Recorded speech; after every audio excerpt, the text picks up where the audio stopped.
Ako po dati nagsimula ako sa pagbebenta ng t-shirt. Yun ang unang-una ko naging negosyo.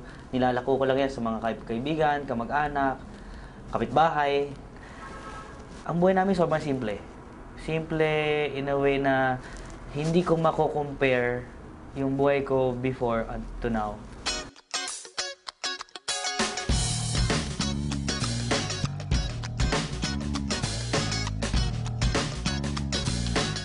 Hindi ko in-imagine na dadating sa punto na ganito kalaki pala yung pinag-uusapan namin dati. Nagsimula lang sa isang table na lilima lang kami, I think 6 lang kami, na yayaman kami.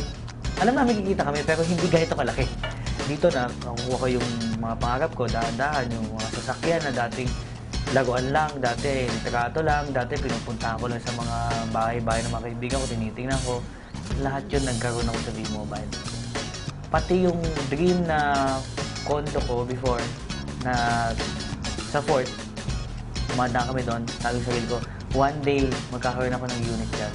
With V-Mobile, nagkaroon ako ng unit.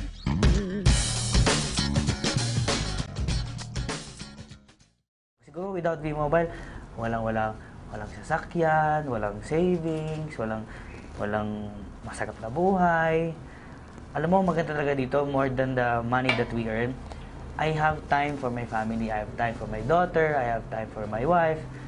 Natuto ako sa buhay nung pumasok ako dito. Experience. Iba-ibang tao nakakausap. May mayaman, may mahihirap. Madami kang matututunan sa kanila. At ang dami ko naging kaibigan. Alam mo, number one, madami nagsasabi sa akin, si Piwi kasi, kaya naman kasi malaki kinikita niya kasi siya yung 01, siya yung sa taas. Alam mo, all I can say, hindi po posisyon ang nagpapayaman sa tao. Number one, attitude. Work hard and always believe in yourself. Be positive. Always be happy. Pinakamagandang i-invite mo talaga sa business natin, family muna. Kasi ngayon, my brother, my sister, my mother, lahat po ng pamilya ko nandito na. Tita ko, pinsan ko, lahat. Yung sapatos na suot mo bago pumasok ng V-Mobile, always remember that sis. Huwag mo kakalimutan.